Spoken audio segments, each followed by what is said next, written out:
I'm going to shape this question around 3 ironies. The first irony is that while calendars are actually designed for us to share time so that we can monitor time the same way, calendars also often divide us, and they divide us for centuries.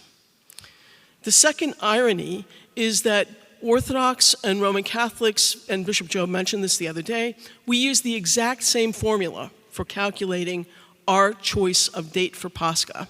In fact, we all follow the Nicene formula. The problem is we use different calendars.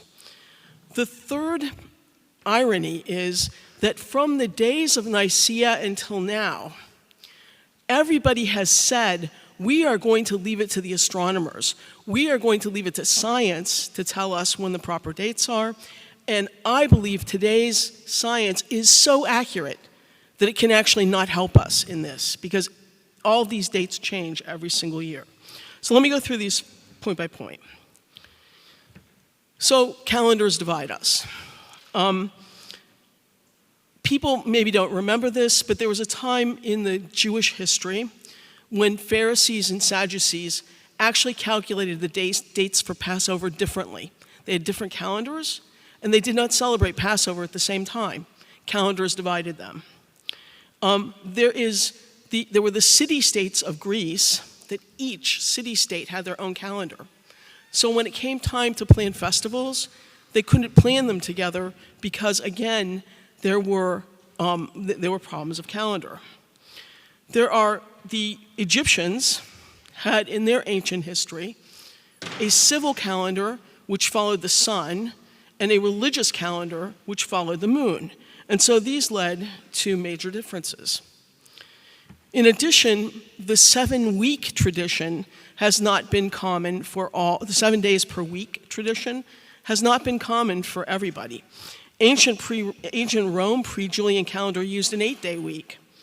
Revolutionary France used a 10-day week. There was a time in ancient China when they used a 10-day week. So that too has changed over time and again has disrupted things. Okay, so what about the change in the Gregorian calendar? The Roman calendar was set based on the Julian calendar. It was set up by Julius Caesar he started beginning this in about 46 BC. He needed it because, number one, the Roman Empire had expanded, and he needed to unite the empire. And one way to unite the empire was to unite the calendar. In addition, the previous calendar had only been applied very loosely to people. So there was a group that decided to use this Julian calendar and adopted it, and it was used as the calendar of all. But how long have we had divisions between the use of the Julian calendar from the year 46 BC until today? And that difference divides the Orthodox world. There are some churches that follow the Julian calendar and some follow the Gregorian calendar today. And I believe I just heard that the Arabic world just accepted the Gregorian calendar only recently in like 2023. So calendars divide us, even though that's not our intention. And that's going to be an important point when I talk a little bit later. Okay, so then what was the problem? So now let's look at the second problem, which is how Nicaea, the second irony, how the Orthodox Church and the Roman Catholic Church came to celebrate these days differently. Well, the first thing I remember from what Bishop Job said the other day is he went through a big discussion about why in Nicaea it was important to celebrate the date of Easter together. And in fact, His Holiness the Pope said the same thing when we just heard him speak earlier. So what was happening? There were some groups, mostly in Asia, that were using the 14th day of Nisan, the Jewish feast day, which was close to their Passover, as the day to celebrate Easter, regardless of what day of the week it was. If it was Monday, it was Thursday, it was the 14th of Nisan. There were other groups that were using the first Sunday after Nisan. There were multiple celebrations throughout the Roman Empire. And wait, am I controlling this now? Oh, let me. That's right. Yeah, thank you. And so we can see that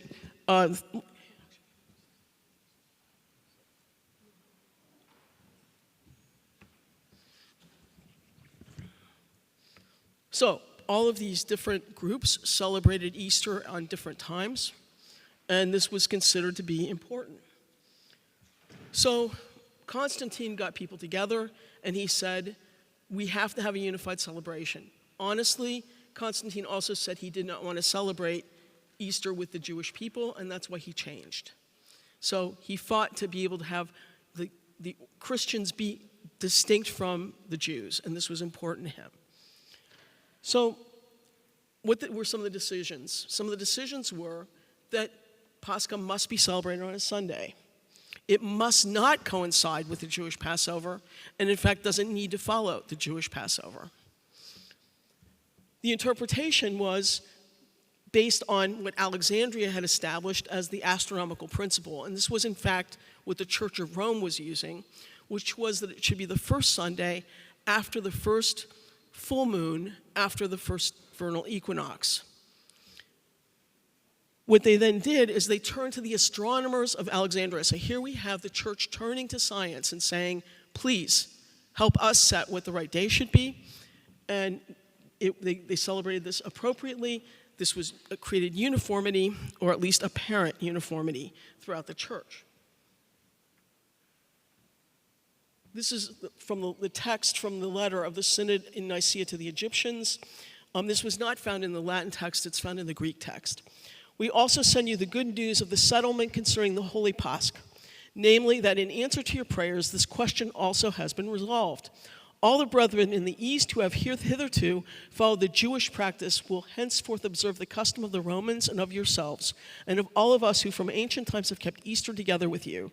Rejoicing then in these successes, and in the common peace and harmony, and in the cutting off of all heresy, welcome our fellow minister, your brother, your Bishop Alexander, with all the greater honor and love. He has made us happy by his presence, despite his advanced age, has undertaken such great labor in order that you too may enjoy peace. So this was a peaceful resolution to the date of Easter, among the many other things that were discussed at the Council of Nicaea. If you look at the actual decisions, though, there wasn't really much of an agreement except to follow what Rome was doing. So this was carried out.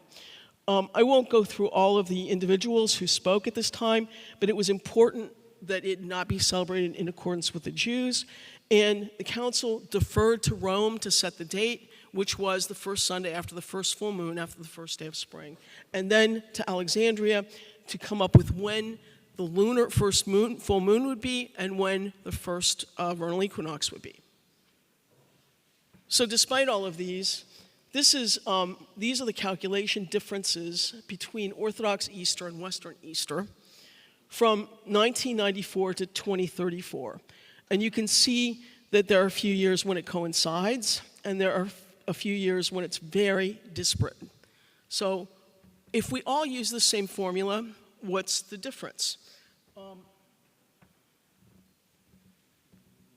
So we still use the same calculation, and I'm not going to go through all the reasons why this was important. Let me skip through this.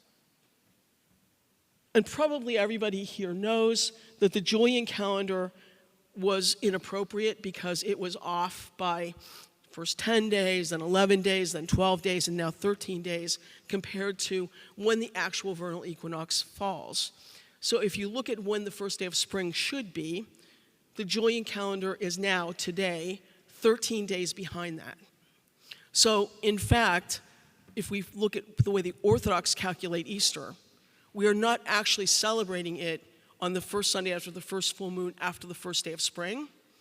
We are celebrating it based on the Julian calendar date for the first day of spring.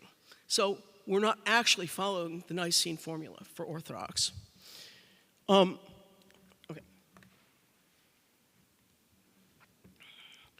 Now, I need to say that it wasn't just the Orthodox world that had a hard time accepting the Gregorian calendar. It was proposed by Pope Gregory in 1582. It was refined for over several different years, and the correction wasn't adopted by Europe at all. The British government didn't accept it in 1752, until 1752, so almost 200 years later, from Rome to London for the acceptance. And then the leap year error cycle was also put in. It made it be very complicated. So there were calendar squabbles. Even as early as 546, Justinian actually said that he wanted to make sure it was celebrated on the first Sunday after the first full moon after the vernal equinox. And there were some people that were still celebrating it after Passover. And he ordered that meats be brought into the city on a particular day so that fasting would stop and people would go buy meats. And you know what? They didn't. They brought in the meat, but very few people purchased it. They went with what they thought was right. So even in the 500s, we're having calendar disputes that are acted out by the people. So even in the times of Justinian, there were problems. Okay, so why is the Orthodox Easter so late? Most Orthodox use the Gregorian calendar for the celebration of major feasts, for the Nativity of Christ, for the Assumption of the Virgin Mary, for all major feasts. Most Orthodox churches, with the exception of Russia and some of the countries close to Russia, use the Gregorian calendar. But they made the exception to follow the Julian calendar for the setting of the date of Pascha. I'll talk a little bit about what some of the arguments were in that situation, but there are two modes of thinking about it. One is Orthodox will say the Julian calendar was in effect at the time of Nicaea, and therefore we should follow that calendar. And then the other mode of thinking is that one I mentioned earlier, which is it's meant to be the first full moon after the first day of spring. Shouldn't we be celebrating it based on the first day of spring, on the vernal equinox? Now, my next problem is that the Nicaea actually depended upon astronomers to calculate the date of Easter. And there are some problems with this formulation as well. First of all, the Earth is a terrible timekeeper, and celestial bodies are terrible timekeepers. We think in terms of whole numbers, but very few of our celestial bodies move in terms of whole numbers. How many days are in a year? 365.2422 days are in a year. That's hard to be able to calculate. We try to put in a leap year to compensate for that in our current Gregorian calendar, but they didn't do that at all for the Julian calendar, or they did it only every 3 years, actually, and it set things off. It's also hard to calculate for that extra 0.0022 days, which becomes hard. The 4 seasons are not the same length. They expand in the northern hemisphere and they contract in the southern hemisphere. So it depends on where you're choosing to calculate the first day of spring. Now, the Nicaea doesn't mention this, but in general, they try to use the location of Golgotha as their point of reference, and that's what most churches have done, but still that's also important. And then, I didn't throw in the lunar calendar, which also varies considerably and throws a mess in this. So, and then, this is like crazy, but the length of a day can vary, and I think I have a slide on it, so I'll mention it. Here it is. So, how do we set our clocks today? We use an atomic clock. We have the decay rate of cesium-133, a radioactive element. We watch it decay, and as it decays, we measure seconds. So we use that to set our clocks, and most of us that are using these clocks are actually designed to go toward what the atomic clock is, so therefore we're accurate. I didn't know this before I started doing all these studies, but it turns out that the Earth's rotating around for a single day varies. It can vary by like 0.001 seconds because of the winds. It can vary by 0.02 seconds because of the freezing and thawing of the Earth. So now throw in scientific precision into all this, and that makes it become very difficult to calculate days. What about the vernal equinox, the spring equinox, the first day of spring? Well, it's the day when the equator of the sun is overhead and the days and nights are of equal duration. That's the definition. And what we try to use, as I said before, was Jerusalem as our basis for choosing that. Now, what the churches have done is they've chosen March 21st as the first day of spring. It's actually astronomically not the first day of spring. And I'll show you why in a minute. And then they chose to look at the first day of spring based on the sun, but you can use the constellations as well, but that's even less accurate. So that's why they chose not to do that. Okay, so here's the tilt of the Earth. This is what the vernal equinox will look like in 2025, and it's going to fall around March 21st, or it did fall around March 21st. But the tilt of the Earth's axis varies. I have a picture in a moment. And it can vary so that you get the first day of spring on March 18th one year and March 21st the next year. This shows how much it can tilt and what a difference that makes. So you can imagine, if you're worried about length of day, then you've got that extra tilt that's coming in there.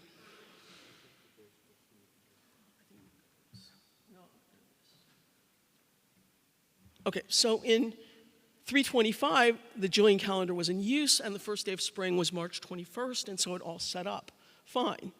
But later, it became problematic as the calendar became inaccurate.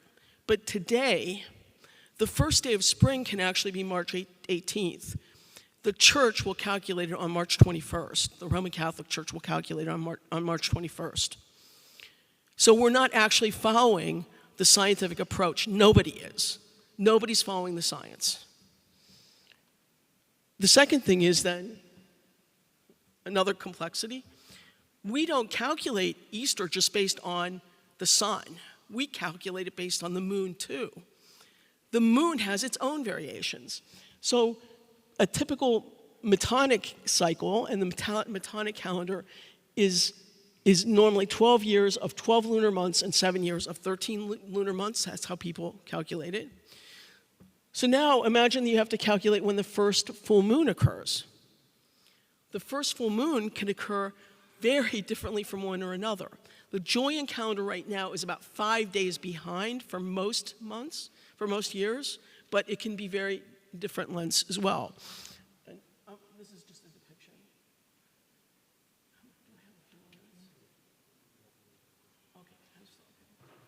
No, I want to draw attention to the Pan-Orthodox Conference of 1923. So Bishop Job, the other day, he mentioned several conferences that were important, but I want to draw your attention to this one, because this was a conference of all Orthodox churches that were represented. And they made a decision that I think, if we could follow it today, it would help us come up with a common date for Easter.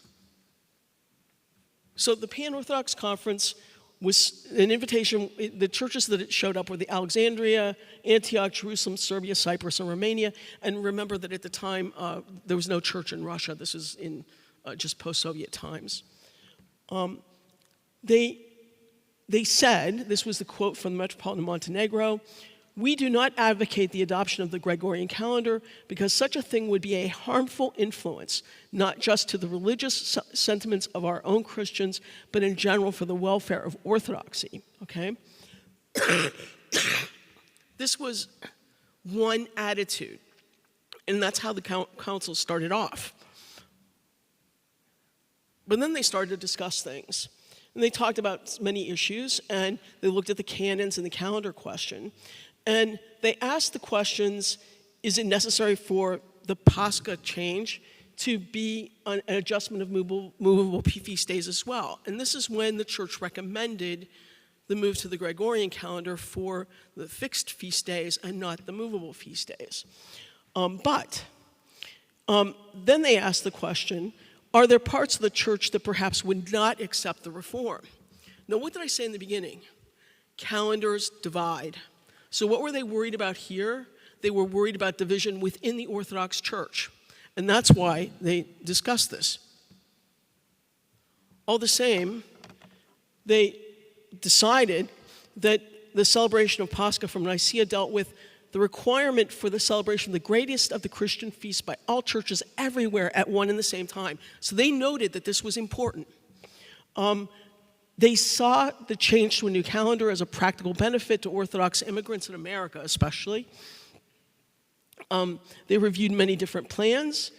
Many of them were rejected. They then discussed this further. This was their final. This is one of their final conclusions. They decided that the original decisions of Nicaea to set a date for the celebration of Pascha was to prevent arguments and disagreements and to create unity. That was the whole purpose. This council agreed that that was the purpose. Whatever prevailed at that time and still prevails among us concerning the computation of the Paschalian and the Tertullian is only partly and indirectly related to the aforementioned canons, is owed in other respects to the astronomical knowledge and experience of that period, and in no way binds the church. It suffices only for her to have the spirit and the aim of the relevant existing canons of the ancient church. Nothing exists to impede her dogmatically or even simply canonically from restoring the equinox from the present March 8th to the March 21st of the same month as was supposed for the Council of Nicaea. So here's the decision made by Orthodox churches gathered together in unity in 1923 to move the date to say that there's nothing that impedes us from doing that. It's not canonically a problem to do that.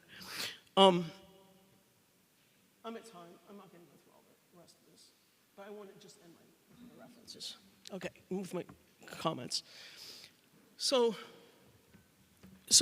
what I want to say is, in fact, in my opinion, the Orthodox Church is not canonically accurate today. The choice of following the Julian calendar is a legalistic argument, but if one actually follows the spirit of Nicaea, the spirit of Nicaea was to have there be a coincidence of Pascha with the first day of spring. It is not. It's supposed to be about opening a new life. It is not in the first day of spring at this point. Second of all, saying that we rely on an old Julian calendar for only Pascha and nothing else is a bit hypocritical.